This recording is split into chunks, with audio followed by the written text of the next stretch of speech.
Pada suatu hari Rasulullah SAW ditemui oleh malaikat Jibril. Rasul pun bertanya, ada apa wahai Jibril?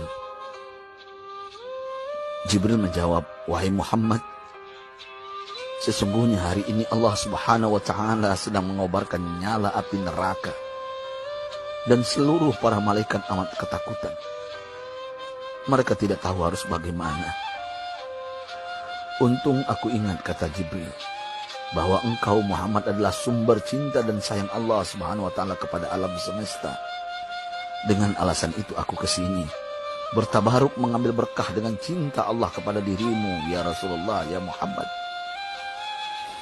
Rasulullah terdiam beberapa saat, kemudian bertanya lagi, wahai Jibril, ceritakan padaku bagaimana neraka itu sesungguhnya.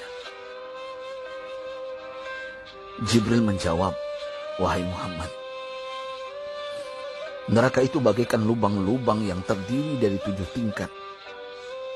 Jarak antara satu lubang dengan yang lain ialah perjalanan 70 tahun. Lubang paling bawah adalah lubang yang paling panas. Nabi SAW meneruskan pertanyaannya, lalu siapakah penghuni lubang-lubang neraka itu, wahai Jibril? Sampaikan kepadaku, Jibril. Jibril menjawab, lubang yang paling bawah diciptakan untuk orang-orang munafik. Lubang yang berikutnya untuk penyembah berhala, lalu untuk penyembah bintang dan matahari. Jibril terus menerangkan penghuni tingkatan neraka hingga lubang yang kelima, tempat umat Yahudi, dan yang keenam dihuni oleh umat Nasrani. Setelah menjelaskan penghuni 6 tingkatan neraka, Jibril diam cukup lama. Rasulullah SAW penasaran dan bertanya kepada Jibril, wahai Jibril, siapakah penghuni neraka yang ke-7? Jibril diam saja tidak menjawab. Rasulullah SAW mengulangi pertanyaannya, tapi Jibril tetap diam. Rasulullah tambah penasaran dan mendesak Jibril agar dijawab pertanyaannya. Akhirnya Jibril pun berkata, umatmu wahai Muhammad, mereka itu para pelaku dosa besar di kalangan umatmu, yang dimana sampai mereka mati belum sempat bertaubat. Mendengar jawaban Jibril, Rasulullah langsung jatuh pingsan. Jibril merangkulnya dan meletakkan tubuh baginda di atas pangkuannya. Tak berapa lama Rasulullah SAW sadar dan langsung menangis bersimbah air mata dengan terisak-isak. Rasulullah mempertegas pertanyaannya, wahai Jibril, apakah benar ada di antara umatku yang masuk neraka? Jibril menjawab, benar wahai Muhammad, pelaku dosa besar di antara umatmu yang belum bertaubat. Setelah itu Rasulullah menghadap kiblat dan sujud kepada Allah dalam isak tangisnya. Sesekali dengan suara pelan beliau membisikkan kata-kata, ummati ya Rabb, ummati, ummati, ummati. Beliau SAW tidak mengangkat kepalanya dalam keadaan seperti itu selama 3 hari 3 malam, kecuali setiap Bilal bin Rabah mengumandangkan azan, barulah beliau bangkit untuk menjadi imam, dan setelah itu kembali sujud lagi. Pada hari ketiga Abu Bakar menyadari hal ini, beliau mengetuk pintu Rasulullah dan mengucapkan salam 3 kali, namun tidak terdengar jawaban. Abu Bakar sedih dan berseru di hadapan pintu Nabi besar Muhammad SAW, apakah ada jalan untuk masuk ke rumahmu ya Rasulullah? Tetap tidak ada jawaban. Di jalan Abu Bakar bertemu sahabat Umar.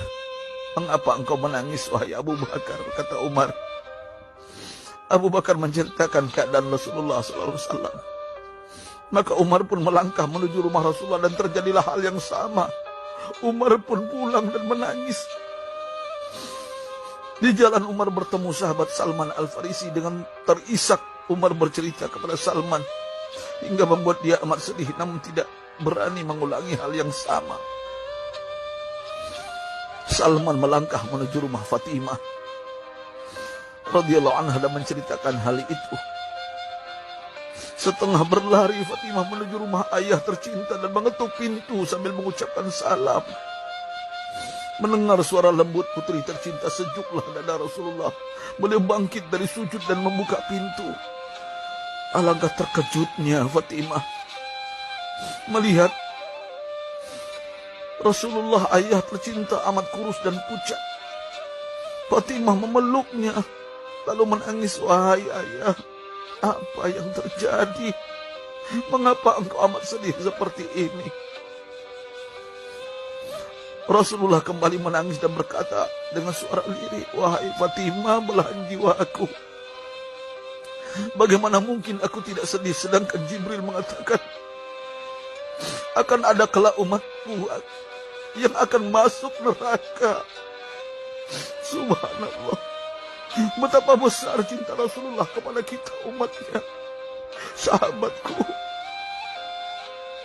Rasulullah mencintai kita. Antaman ma'aman ahbabta, engkau akan berkumpul dengan orang yang kau cintai. Mari kita mencintai baginda Nabi besar Muhammad SAW yang mencintai kita umat yang tidak rela kita masuk neraka. Mari kita mencintai beliau dengan berselawat. Sahabatku, sampaikan, Rasul mengajarkan kepada kita, "Man dalla ala khairin falau mislu ajri fa'ili." Siapa yang menunjukkan kepada kebaikan, maka dia akan mendapatkan pahala seperti orang yang mengerjakannya. Mudah-mudahan ini menjadi pahala jariah bagi kita.